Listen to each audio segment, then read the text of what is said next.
Wamos Cross, Awit Gamer, Rosmar Tan, usapang pagtulong tayo, di ba matulungin kayo?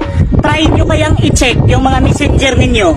Sigurado ako, maraming nagchat-chat sa inyo para humingi ng tulong. Alam ko, hindi nyo pinapansin yan. Dahil mas binibigyan ninyo ng pansin si Diwata dahil matunog yung pangalan. Pero yung mga nagchat-chat sa inyo sa inbox, binabaliwala nyo lang. Dahil wala kayong mapapala. Dahil yung mga nanghihingi sa inyo, walang pangalan. Hindi kayang iangat yung mga pangalan ninyo sa social media. Diba? Kung usapang pagtulong tayo, i-try ninyong i-check yung mga messenger ninyo.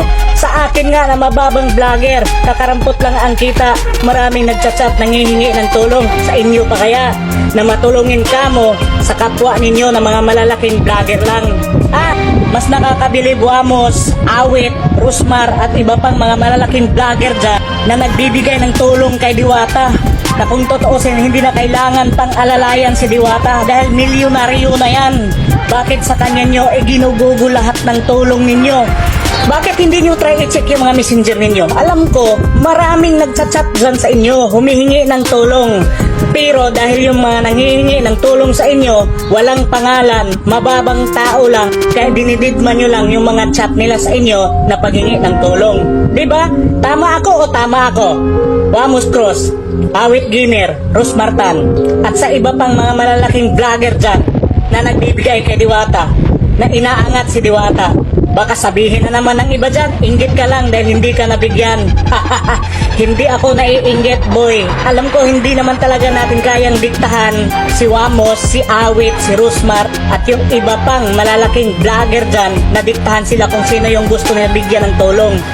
Pero maling-mali yung way ng pagtulong nila kasi bakit kay Diwata pa? Dapat Wamos, Awit at saka Rosmar binibigyan niyo ng pansin yung mga mahihirap dahil sila ang laging nanonood ng mga video ninyo.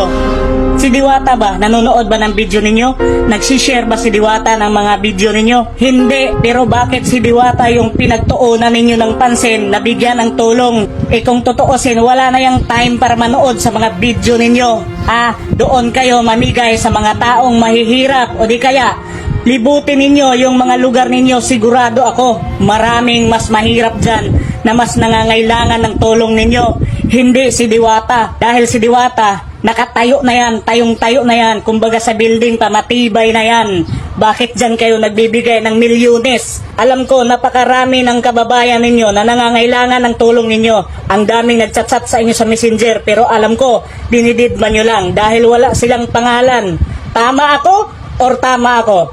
Dahil ako nga na mababang vlogger lang, maraming nanghihingi ng tulong sa inyo pa kaya nakadalasan na